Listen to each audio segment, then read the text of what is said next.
friends, solitude is very important in our own lives. That time you are alone. That is why we have so many forums for this. The church, in our wisdom, brought the concept of recollections, the concept of retreats. You don't even need a group to go for a recollection. Hauhitaji kirede, unahitaji tu wewe mwenyewe uende pahali ambapo ni patulivu, outside your normal schedule, outside your normal timetable. You just spend time with God, you just spend time with yourself. That is what we call solitude. We are seeing Jesus himself being God. He had time to be alone, he had time to be with the Father.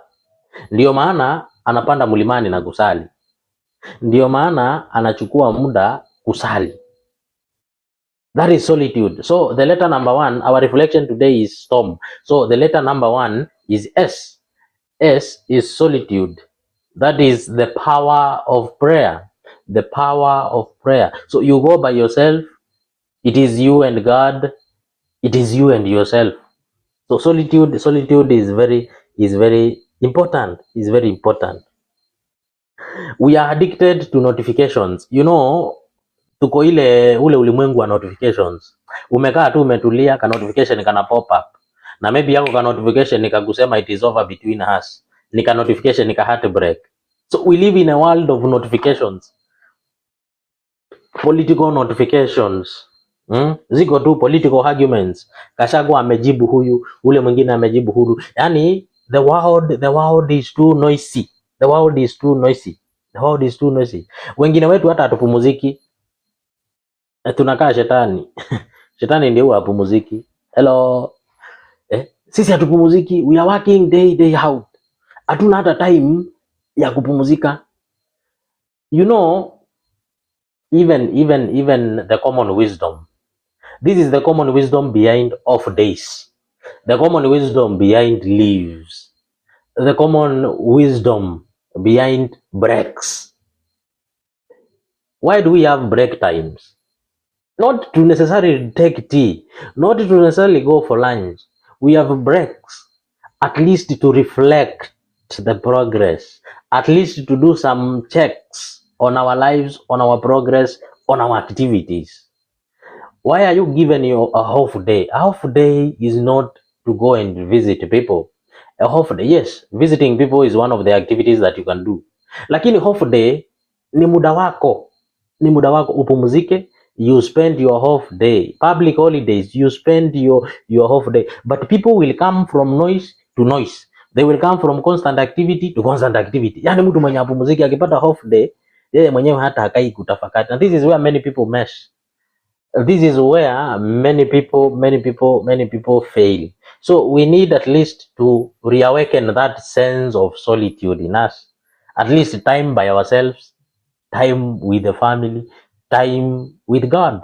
At least that is what we are calling solitude. In the first reading, Elijah was running away from Jezebel. Elijah was running away from Jezebel. Since he was running away from Jezebel, he was burned out. Alikuwa na burnout. Alikuwa na depression. Now he is on a mountain. A great wind comes, but God was not in the wind. Earthquake comes, but God was not in the earthquake. A fire raged, but God was not in the fire. And then came a still voice, a gentle whisper. And when Elijah heard it, he wrapped his face in his mantle. Yes. So if you only look God in the loud, dramatic, and hyper-emotional displays of this modern religion, you will miss him. You will miss him. Wengine wanadhania kwamba Mungu anakuja kelele. That is why we want noisy churches. That is why we want noisy. So if there is no noise in church, that church is boring. If there is no noise in mass, that mass is boring, because we do not love solitude. So we are afraid to reflect upon ourselves and even see some realities. So solitude in storm is very key. That S stands for solitude. Solitude ni kitu cha maana sana. Ni kitu cha maana sana. So God often speaks in silence. During our Bible study, I think last 2 weeks we were talking about Eucharistic adoration. Eucharistic adoration is just about sitting in silence, beholding the presence of God, the face of God.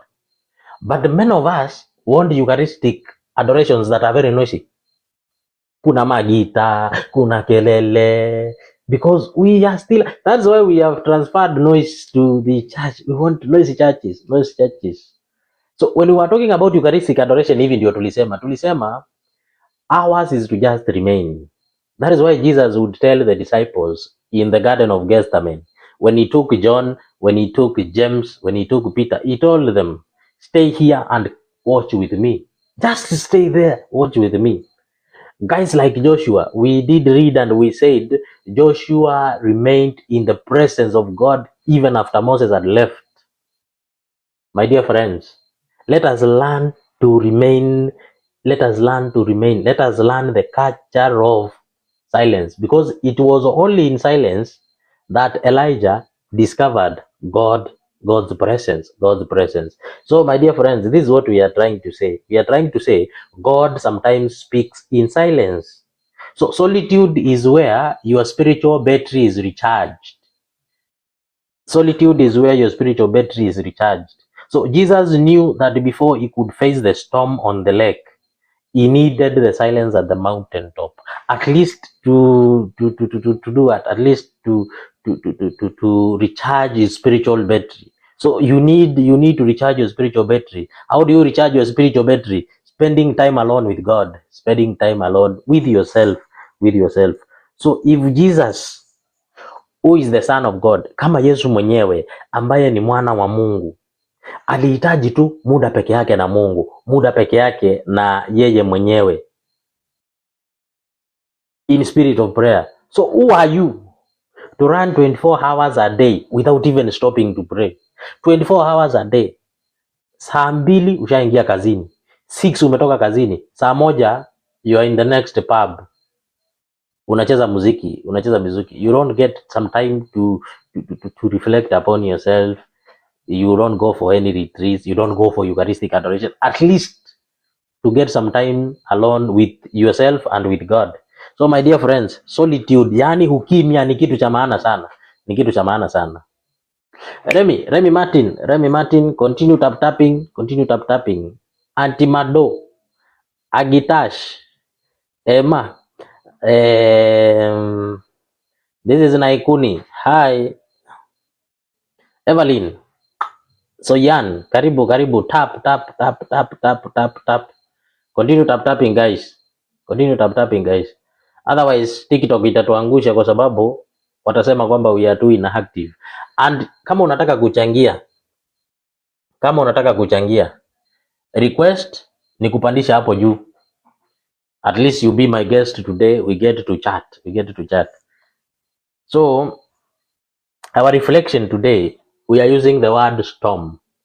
The disciples in the gospel faced a storm. Elijah in the first reading faced a storm. So we are using the letters of the storm to give us our tomorrow's reflection. So we have said letter S stands for solitude. Time alone, yani ule muda uko peke yako na Mungu. Kwa hivyo tumesema off days si za kwenda party. Leaves si za kwenda party. Breaks si za kwenda party. At least get to sit alone. You get to reflect upon yourselves. Why do many of us get burnouts? Why are many of us depressed today? Because we do not spend time with God. We do not even reflect how God's plan is unfolding in my life, where it is that I'm failing. So we fail to get in touch with the fine details about our lives. Now, you know, if you do not address those funny, too small hiccups in your own life, my dear friend, you will die in the storm. So we need solitude. So next time you are given a break time, go and drink tea and spend it sometimes with yourself and with your God. Next time when you are given a leave or a off day, please set some time for you to be alone.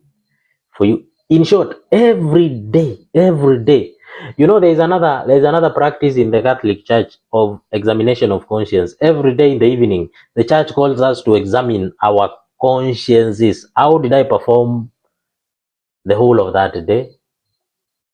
Where did I exceed expectations? Where did I approach expectations? Where did I fail to meet expectations? The plans that I had, the assignments that I had, the tasks that I had, were they fulfilled? Where did I fail that day? So at least examination. So please, this is a daily exercise. So letter, the second letter after S is solitude. So T, turbulence.